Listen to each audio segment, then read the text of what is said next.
In the past couple of days, Chinese wheat importers have cancelled or postponed about 1 million tonnes of Aussie wheat cargoes. Reuters reports that this comes after Russia began flooding the market with cheap wheat. Wheat prices are now trading near 3.5-year lows. Joining me now is agricultural analyst Andrew Whitelaw from the consultancy Episode 3. Andrew, thanks for your time. 1 million tonnes of wheat cancelled or postponed. I'm reading reports saying that's the equivalent of 15 Panamax-sized vessels. It seems like a lot of wheat.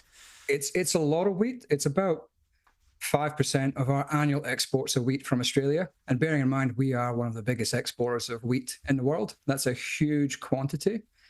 And so this comes off the back of China cancelling cargoes, 500,000 tonnes out of the US. There's rumours of cancellations in France. And so these are big volumes that are being cancelled or postponed in a very short period of time.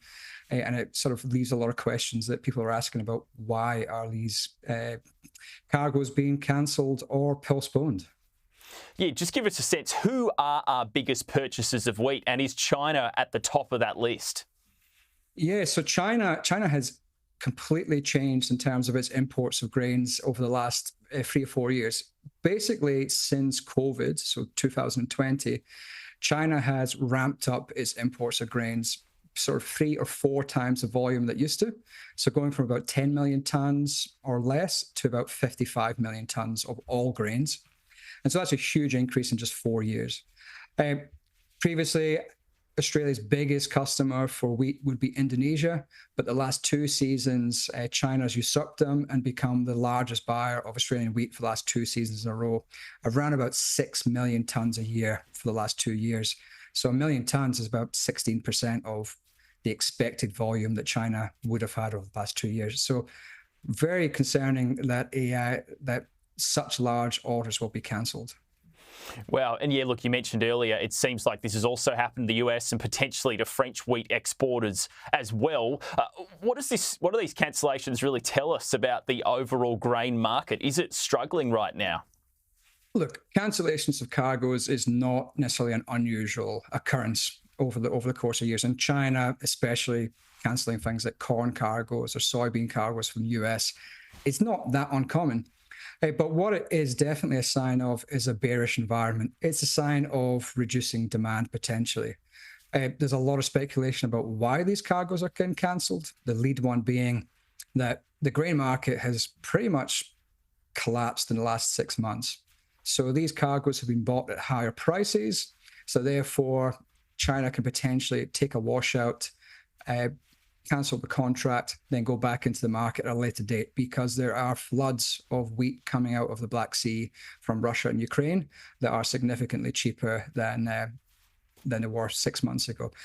Or the other theory as well is that demand in China is dropping. We've got a slowing global economy.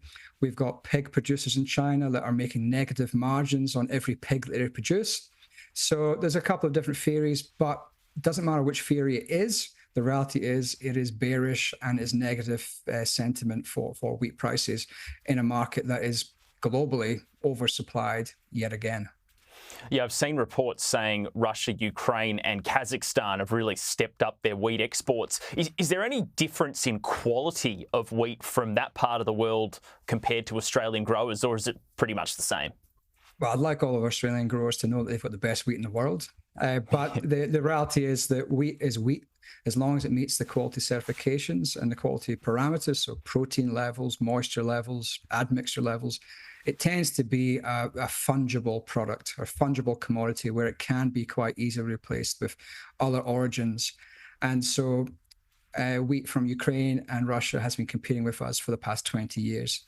And it's largely based on price. However, Australia is in an enviable position. We are very close to Indonesia, to China, that our grain is in demand because of those parameters, and especially with lack of access through the Red Sea. So whilst these have been cancelled, there will be other buyers waiting in line to pick up this grain pretty quickly at a price. Okay, well, that's good. So I've been in touch with the Department of Agriculture, and they say they're monitoring the developments, but they sort of say this is really just due to market forces and commercial practices. So they're trying to sort of play it down a bit. So they're trying to say it's not as concerning as what some people in the market have been talking about. But is this actually a worry?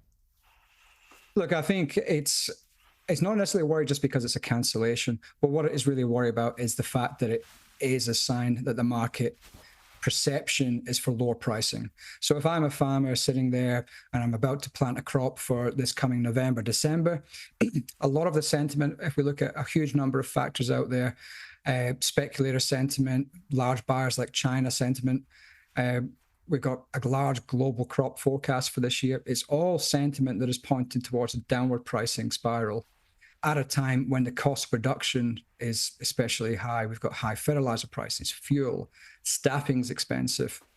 So all of these factors are coming to a point where there's a potential for a cost price squeeze on Australian wheat farmers because of the fact that we are used to having a pretty good price for the last 4 years, and now it's returning back to more of a normal or lower level than we would like to have had over the past sort of 2 or 3 years. Well, Andrew Whitelaw from the Consultancy, Episode 3, thanks for coming on the program this afternoon.